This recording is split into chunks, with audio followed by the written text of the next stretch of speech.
Bonjour tout le monde, c'est Ovocite-moi, fille étoilée. Bienvenue sur ma chaîne YouTube. Dans ce troisième épisode, je vais vous parler de mes souffrances au quotidien. Dans mon cas, j'ai deux types de souffrances. Tout d'abord, la souffrance liée à la violence physique dont j'ai été victime. Mon ex-compagnon m'a battu de 2 coups de poing au visage et 4 coups de poing aux côtes. Ma faute, c'est d'avoir insisté lourdement d'aborder la souffrance autour de mon infertilité. Puis, les souffrances liées aux efforts entrepris pour trouver des solutions et des réponses à mon projet bébé. La violence et les traumatismes associés ont pour conséquence un trouble de personnalité. En moi vivent 2 personnes que je dissocie. Ovocite-moi, fille étoilée, personne physique ayant une identité réelle. Ovocite-moi, fille étoilée, l'infertile et victime de violences physiques. La personnalité identité réelle, c'est celle que tout le monde a connue avant la découverte de mon infertilité. C'est celle qui aime les voyages, celle qui aime profiter de chaque instant de la vie, celle qui prend les choses comme elles viennent. C'est celle qui est une grande rêveuse et qui n'a aucun problème.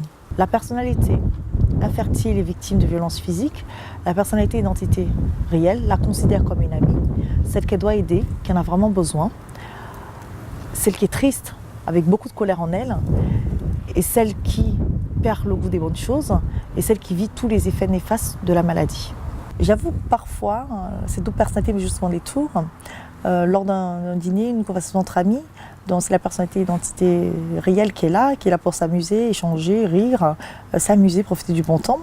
Et brusquement, subitement, la personnalité infertile et victime de violences physiques prend la place de la personnalité identité réelle. Et là, elle est emplie de beaucoup de tristesse, beaucoup de colère, et parfois laissant les larmes monter en elle. Et les gens qui sont autour ne comprennent pas ce changement brusque et s'interrogent.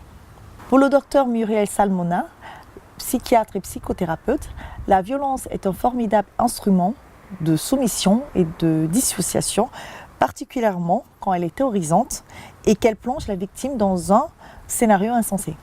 Elle est à l'origine de troubles psychotraumatiques fréquents et qui peuvent s'installer de façon chronique sous la forme de troubles de la personnalité et par l'intermédiaire d'une mémoire traumatique et d'une dissociation traumatique.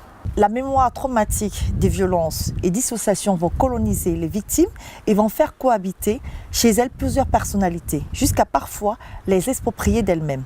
Si aucune protection et prise en charge ne sont mises en place, ce qui malheureusement est le plus souvent le cas, les victimes de violences étant dans leur immense majorité laissées à l'abandon. L'anesthésie émotionnelle génère un état dissociatif avec un sentiment d'étrangeté, de déconnexion et de dépersonnalisation, comme si la victime devenait spectatrice de la situation puisqu'elle la perçoit sans émotion. C'est exactement mon état actuel. Je suis spectatrice de la vie d'Ovocite-moi, fille étoilée, infertile et victime de violences physiques. Je la considère comme une amie. Je me détache ainsi de l'affect et de l'émotionnel sur tous les aspects la concernant. Merci de m'avoir suivi et à très bientôt sur ma chaîne YouTube.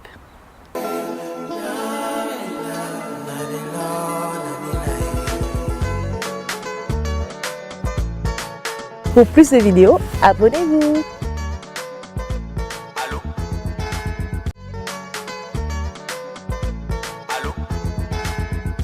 L'argent ne peut pas me changer.